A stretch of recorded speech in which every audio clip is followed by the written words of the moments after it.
take a good look at these two shots. Which one do you think was shot with a disposable camera? Trick question, sorry, it's the same photograph, just one cropped a bit tighter. Enough of this, here's the actual photograph that was shot with another camera. However, I'll reveal the answer later. Before that, let's compare a bunch of other shots because in today's video I'm taking you with me on a fine sunny morning to shoot with two film cameras, a point and shoot and a disposable camera to see what the actual difference in image quality is. I suppose we have a camera battle of sorts here? Point and shoot versus disposable camera. May the battle commence.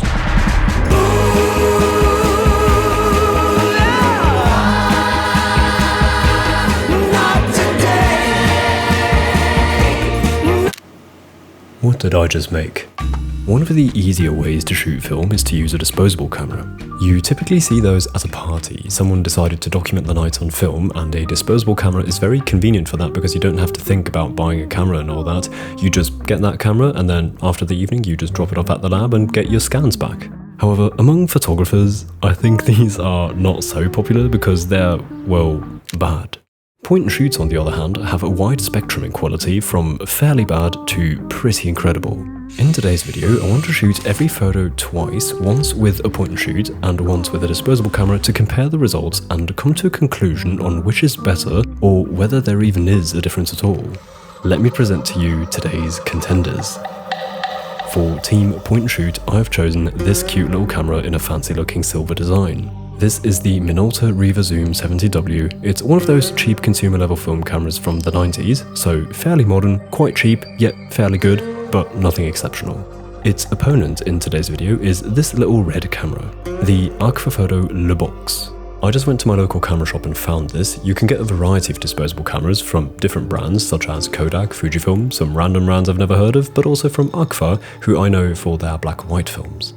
I chose this camera because it seemed well suited for this comparison. The Kodak disposable cameras had an ISO 800 film inside. I could technically shoot Portrait 800 in the point and shoot for the comparison, but I felt like that would be a bit unfair because the film is higher quality.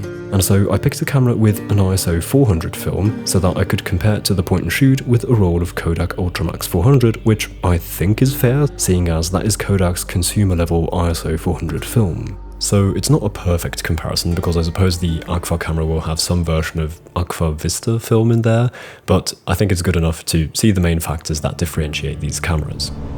And so with both cameras ready to go, I got up early one morning to head out of town to the fields in the hopes of catching some good light. I ain't never felt a kind of love like this before. You took all the words from my mind. Right, we made it. This is just outside of town actually, quite exactly what I was looking for, a place that is just a bit more open with some fields so that we can get a lot of the sunshine just illuminating the scene, because that is what we need for this little thing. So this is the setup. I just have the Minolta hanging here, and in my pocket here I keep the disposable camera. And yeah, let's see what we can find. So I took my first shot with this. It was very anticlimactic. The shutter is so quiet. I wasn't sure if I actually shot the photo. But yeah, let's take the same with the Minolta and let's compare. So here is the first photograph, this being the point and shoot version. And here's the side-by-side comparison. The first thing that is apparent, which will be a bit of a theme throughout this series, is that the disposable camera's lens was a bit wider than I had expected. Hence, you can see that the photo from the disposable camera has the pole on the right inside of the frame, whereas the point and shoot doesn't. Apart from that, the two shots are very similar. Both seem to have chosen the same or a very close exposure. I feel like the point and shoot might have just exposed a little bit darker. One very noticeable difference is of course the lens and its sharpness. The disposable camera has a strong fall off of sharpness at the edges and a lot of chromatic aberration as well, both of which are features that the Minolta doesn't have. Anyway, let's not go too deep into it just yet on the first photo. Let's see how the next photos turned out. Passarinho na janela e o fusquinha na calçada, bicicleta amarela e o calor de madrugada são lembranças de nós dois. Vai você, eu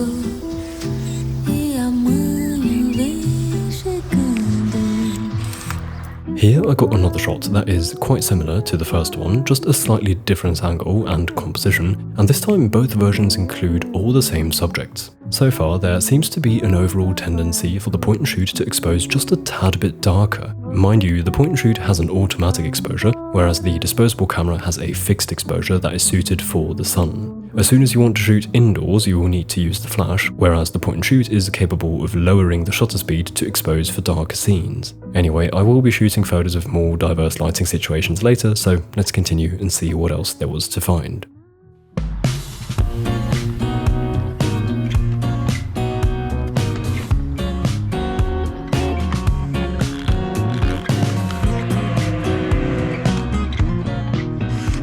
Here, I decided to frame this wooden building with the white bottom as a subject for the next photo because I just really liked the look of it and how the light fell onto it. So this photo shows the difference in lens and exposure quite nicely again. The disposable camera produced a photo that in comparison to the point and shoot camera almost looks slightly washed out. You can especially see it in the tree to the left of the building. While I do actually prefer some shadow details like here, I find the overall contrast level of the point and shoot camera more pleasing. And when it comes to the lens, I think I will no longer need to point it out. It is very clear that the disposable camera has a cheap plastic lens with strong sharpness fall-off and some distortion on the edges, whereas the point and shoot produces a clearer image. This comes down to personal preference, of course. If you like the lo-fi look of a plastic lens, then disposable cameras might be just right for you. It is nice to see, however, that for a much clearer image, it is not necessary to shoot with a fancy SLR setup, but instead you can even get it with a simple point and shoot camera.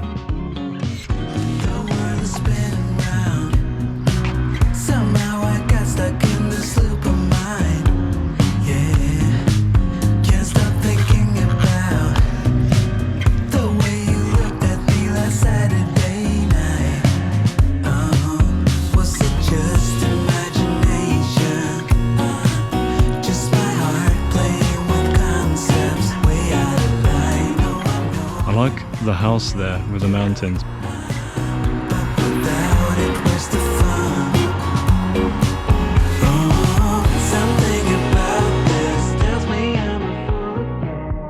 Here I must say that I do prefer the brighter exposure that the disposable camera is set to. I don't know why the point and shoot tends to choose a slightly darker setting. I did usually try to expose for the shadows, if somehow possible, and still this shot has less shadow detail than the same shots from the disposable camera.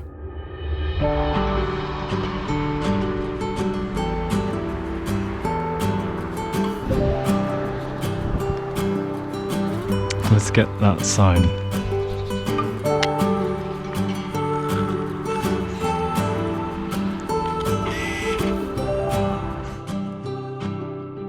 These both turned out really pretty. I just like the photo a lot. I do prefer the version shot with the point and shoot though, because I like the somewhat cleaner look. Then, before we continue, I want to take a moment to thank the continued sponsor of the channel, Squarespace. Squarespace is an easy-to-use all-in-one website platform. I've been using Squarespace for my website for close to 5 years now, and I'm still so happy with it, mainly because it's so easy for someone like me who is certainly not a web developer. I use my Squarespace website as a portfolio where I showcase projects of mine. However, you can build pretty much anything on Squarespace, be it a simple blog or an online shop or a site for bookings if you're a freelancer. They will have what you need. I built my page by starting off with a template, which Squarespace offers a whole lot of, and then customizing the layout and design to my liking. This process has been so well optimized by them thanks to their drag and drop editor called Fluid Engine. I seriously love that they've created this tool that makes the process of being creative while making a website not feel slow or tedious, even though I'm a technical noob when it comes to web design.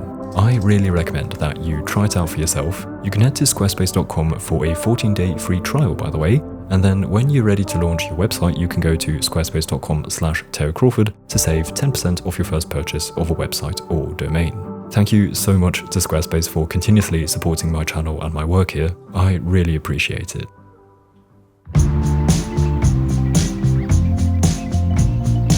Oh god, look at that framing.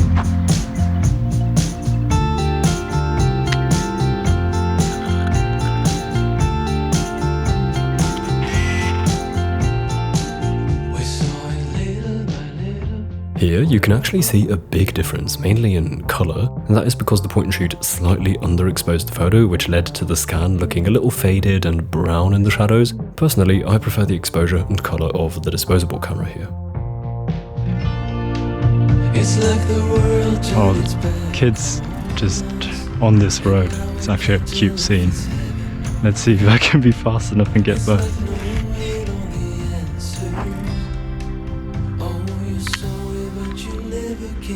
And second camera.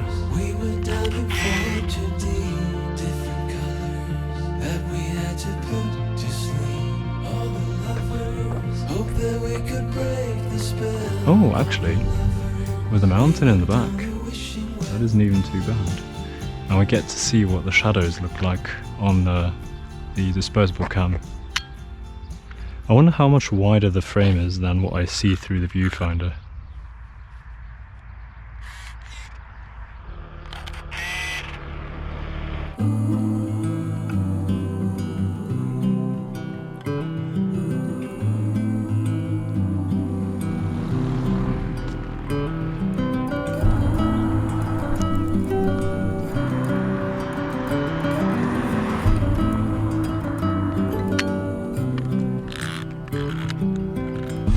Maybe our lives were not meant to collide from the start, but who could foresee the fall?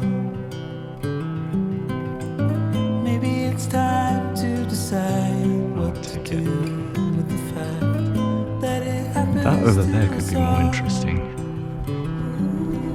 From time to time it all comes around, and no one knows the end. Dynamic range test with all those whites. We're all building bridges slowly. Here I'd say the point and shoot takes the win. The exposure setting of the disposable camera worked just fine in this scene, but I find the exposure that the point and shoot went for more pleasing. This is in theory one of the big advantages I see for point and shoots that have a half press button type of shutter. You know, the shutter buttons that you half press to focus and expose, and then full press to actually shoot. I like to use this to expose for the shadows by exposing and focusing on an area in the scene that I want to focus on and that is a bit darker. So in this case, I'm basically avoiding the big white cover in the front because that would make the camera think that it needs to expose much darker. Instead, I set the focus and the exposure on the forest at the back to get a brighter exposure. But to be honest, I'm not sure if this is actually how the light meter for this camera works or if it just takes a reading of everything in front of me, not sure. Thus, this doesn't always work as you saw at the beginning, but here I think the technique did a good job. I tried to do some research on how these light meters work, but while reading I felt like getting an engineer's slap due to my lack of understanding in these highly technical subjects. So please take this technique with a grain of salt, not sure if it actually makes a change.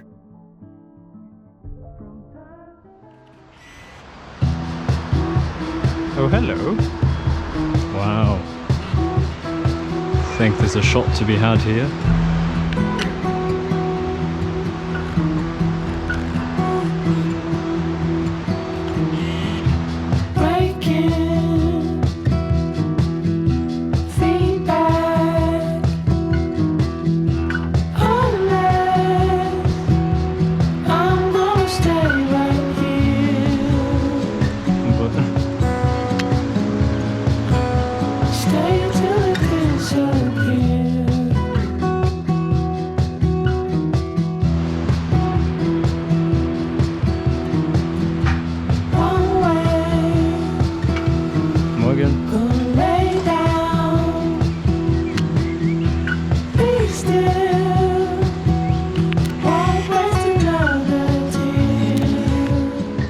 Then here, I wanted to try to compare the flash of the two cameras. The Minolta seems to have a significantly stronger flash, which I think looks better, so in this particular case, the win goes to the point and shoot.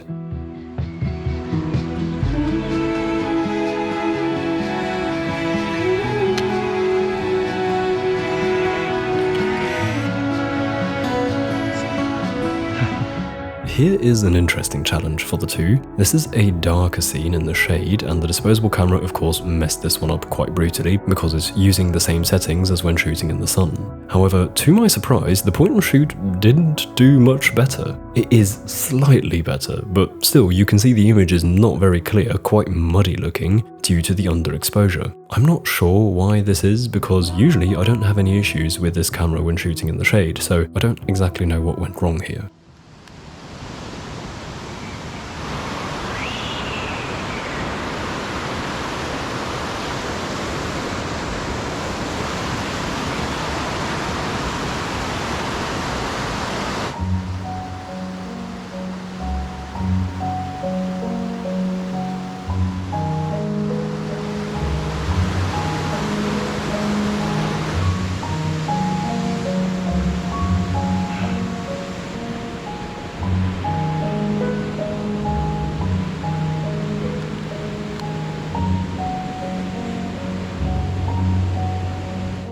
Here's another interesting case. The disposable camera shot this photo beautifully, whereas the point and shoot, for some weird reason, decided to underexpose this shot. I do not understand how this light meter works, and whether there was something I could have done differently to get a better shot.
Here, I had the pleasure of meeting some donkeys, which of course I wanted to photograph.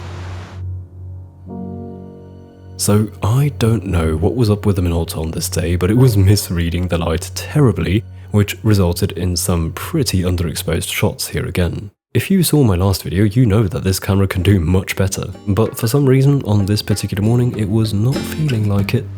Walk with me, lead the way, I will fall. And that can hopefully give you a decent overview of the pros and cons of both cameras, or the type of camera they represent. My conclusion after this is as follows. Disposable cameras do pretty well in the sun with consistent exposures, seeing as they don't change the exposure, whereas a point and shoot, for some reason, might decide that the scene is too bright and underexpose your shot. However, when the point and shoot gets the exposure right, you will end up with a much clearer image because the point and shoot has a higher quality lens, unlike the disposable camera, which uses a plastic lens that produces softer images with distorted edges. I hope that can help you pick the right camera for you. Personally, I never shoot with disposable cameras, but a lot with point and shoots. I do get bad results every now and then, but overall they're fine, so I'm happy to use them. Of course, for the highest quality, one would want to choose an SLR, which, however, is a comparison for another day. Anyway, I hope you enjoyed joining me on this morning. Before saying goodbye, I would like to say thank you to the lovely people supporting me in my work on Patreon. Thank you so much to each one of you. If you're interested in Lightroom presets, tutorials, or postcards, you can check out my page via the link in the description. Also, I have a print shop, by the way, in case that interests you, also in the description. With that said, I hope to see you again soon. Until then, goodbye.